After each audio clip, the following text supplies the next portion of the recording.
Railway Koduru ఎపిసోడ్లో ఎవరు ఎన్ని రకాలుగా మెలికలు పెట్టే ప్రయత్నం చేసినా చివరికి జనసేన పార్టీ పరువు పోయింది.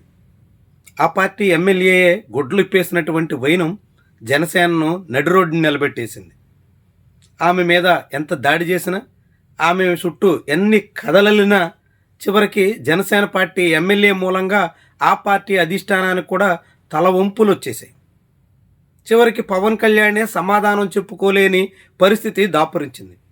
మీడియా ప్రశ్న అడిగితే ముఖం చాటేయాల్సిన దుస్థితి పవన్ కళ్యాణ్కి వచ్చింది. ఇలా జనసేన పార్టీ అన్ని రకాలుగా బదనామైపోతున్నటువంటి ఈ తరుణంలో హఠాత్తుగా ఈ ఎపిసోడ్ తెర మీదకి రావడం వెనక చాలా పెద్ద వ్యూహం ఉన్నట్టే కనిపిస్తుంది. జనసేన పార్టీని బలిపశువుగా మార్చేసి విశాఖలో భూభాగోతం నడిపే ప్రయత్నం కొందరు ప్రభుత్వ పెద్దలు చేశారా అనే అనుమానం కలుగుతుంది. నిజానికి ఒక ఎమ్మెల్యే ఒక మహిళను లొంగ తీసుకుని అన్ని రకాలుగా వాడుకుని మోసగించే ప్రయత్నం చేస్తున్నారు అన్నది స్వయంగా రాష్ట్ర ముఖ్యమంత్రికి జనవరి 15వ తారీఖున తెలుసు. కానీ ఈ ఎపిసోడ్ జనవరి 27వ తారీఖున తెర మీదకు రావడం వెనక కారణం ఏంటి? 15 రోజుల పాటు ఈ మొత్తం కథను ఎవరు దాచిపెట్టారు? ఎందుకని బయటికి రాకుండా నొక్కి పెట్టారు? ఇలాంటి ప్రశ్నలు కూడా ఉదయించే అవకాశం ఉంది. జనవరి 30వ తారీఖున జీవీఎంసీ కౌన్సిల్ సమావేశం జరగబోతోంది. ఇది జీవీఎంసీ పాలక వర్గానికి చివరి సమావేశం. మార్చితో కాలపరిమితి ముగుస్తున్న నేపథ్యంలో మరొక సమావేశం జరగడం ప్రశ్నార్థకమే. ఇలాంటి సమావేశంలో ఇప్పుడు జీవీఎంసీలో కీలకమైన నిర్ణయం తీసుకోబోతున్నారు. ఏకంగా 54 ఎకరాల పైబడినటువంటి 3,000 కోట్ల రూపాయల ఖరీదైన జీవీఎంసీ భూమిని నేరుగా తెలుగుదేశం పార్టీ వైజాగ్ ఎంపీ విద్యా సంస్థల పేరుతో అప్పనంగా అప్పగించే ప్రయత్నం జరుగుతోంది. రుషికొండ ఎండాడ ప్రాంతాల్లో 1,000 కోట్ల రూపాయల విలువైన ప్రభుత్వ భూమిని గీతం సంస్థలు ఆక్రమించాయి. ఆ ఆక్రమణ నుంచి తొలగించడానికి జగన్ హయాంలో కొంత ప్రయత్నం జరిగింది. ఆ తర్వాత ఇప్పుడు నేరుగా ఆక్రమించినటువంటి వాళ్ళకే అధికారయుతంగా భూమిని కట్టబెట్టే ప్రయత్నానికి చంద్రబాబు సర్కారు పూనుకుంది.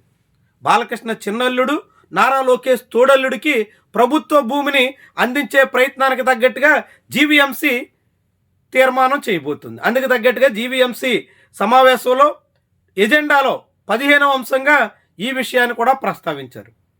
అంటే జీవీఎంసీ నిర్ణయం చేసిన తర్వాత రాష్ట్ర ప్రభుత్వం అధికారికంగా ఆమోదం తెలిపితే ఆ భూములన్నీ గీతం సంస్థల చేతిలోకి మళ్ళీపోతాయి.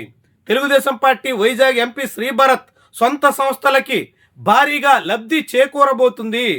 ఇన్ని 1,000 కోట్ల రూపాయల ప్రభుత్వ సంపదను ఒక ప్రైవేటు యూనివర్సిటీకి అప్పగించేటువంటి ప్రయత్నం మీద ప్రజాగ్రహం వెల్లడయ్యే ప్రమాదం ఉంటుంది. అలాంటి తరుణంలో ప్రజల దృష్టిని మళ్లించే ఉద్దేశంలో ప్రభుత్వ పెద్దలే ఈ వివాదాన్ని తెర మీదకు తెచ్చినట్టుగా చాలామందే సందేహిస్తున్నారు.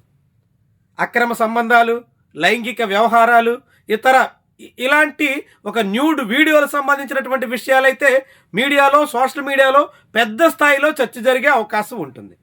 దాని చుట్టూ జనమంతా చర్చిస్తున్నటువంటి తరుణంలో ప్రభుత్వ భూముల్ని ప్రైవేటు వాళ్ళకి, అందులోనూ తమ బంధువులకి కట్టబెట్టే ప్రయత్నం యథేచ్ఛగా సాగించేదానికి తగ్గట్టుగా కూటమి ప్రభుత్వం పెద్దలు వేసినటువంటి స్కెచ్ ఇప్పుడు అమలవుతుందా అనే అనుమానం చాలా మందిలో బలపడుతోంది.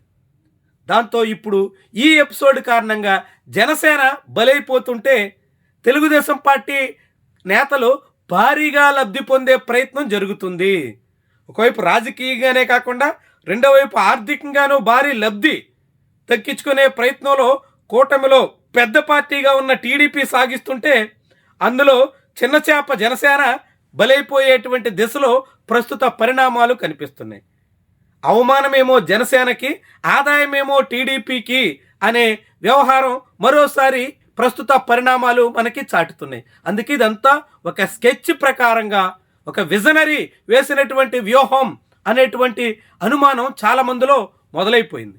దాని చుట్టూ చాలా పెద్ద స్థాయిలో చర్చ అయితే సాగుతుంది. ఏమైనా రాజకీయంగా చంద్రబాబు నాయుడు ప్రభుత్వం చేస్తున్నటువంటి ఈ మొత్తం వ్యవహారంలో ప్రభుత్వ సంపద, ప్రజల ఆస్తి ప్రైవేటు వాళ్ళ చేతుల్లోకి మళ్ళుతున్నటువంటి వైను మాత్రం చాలా ఆందోళనకరం. సుప్రీంకోర్టు ఉత్తర్వులు, ప్రభుత్వ జీవోల్ని కూడా బేఖాతరు చేస్తూ సాగిపోతున్నటువంటి వైనం కలవరపరిచేటువంటి అంశం కూడా.